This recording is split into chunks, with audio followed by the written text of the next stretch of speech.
Ouais, non, mais je te rassure, le Coran ne demande pas de baisser les yeux quand on a affaire avec. Assalamu alaikum wa rahmatullahi wa barakatuh.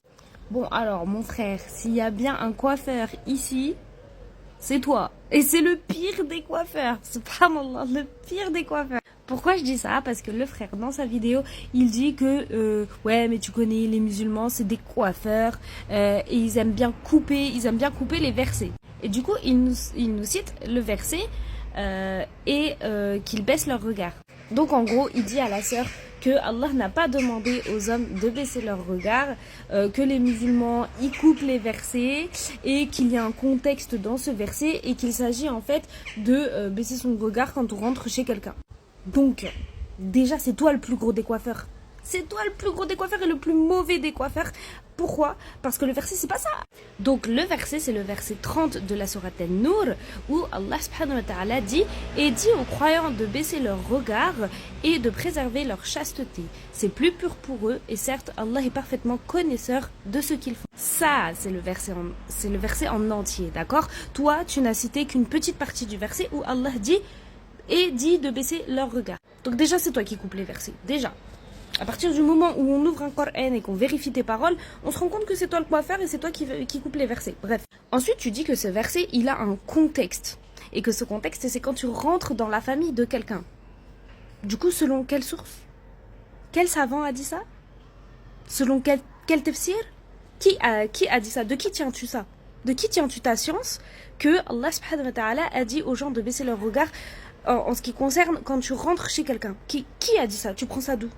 Non, parce que du coup, en fait, dans ta vidéo, t'as dit que ça n'avait rien à voir avec le sexe. Que ça n'avait rien à voir avec l'envie, en fait, de commettre la fornication. T'as dit que ça n'avait rien à voir. Mais subhanallah, si tu lis le verset en entier, Allah dit bien à la suite de baisser leur regard, il dit bien de préserver leur chasteté. Et dans une autre traduction, de préserver leur sexe. Donc, ça a bel et bien un rapport avec la fornication. Sinon, Allah n'aurait pas précisé après de préserver sa chasteté ou de préserver son sexe. Donc tu prends ça d'où? D'où tu prends ça? Et je les vois dans les commentaires, ils sont tous là. Oh merci, enfin quelqu'un qui dit des choses sensées. Oh merci pour ta science. Subhanallah, quelle science? Il rapporte même pas les délits. Il parle sans source. Il a pris ça de sa tête. Non, parce que quand même, moi je vais vous citer une source.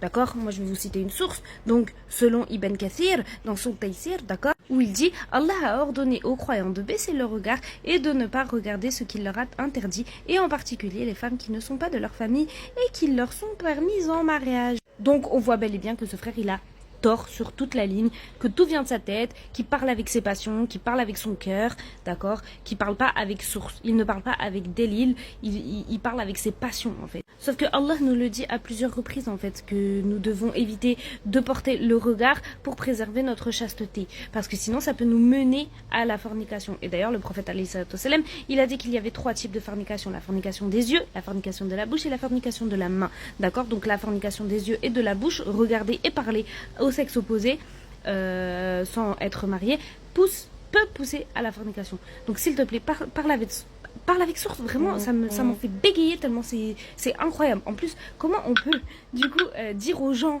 ouais, ils coupent les versets, nanana, alors que soi-même on coupe les versets.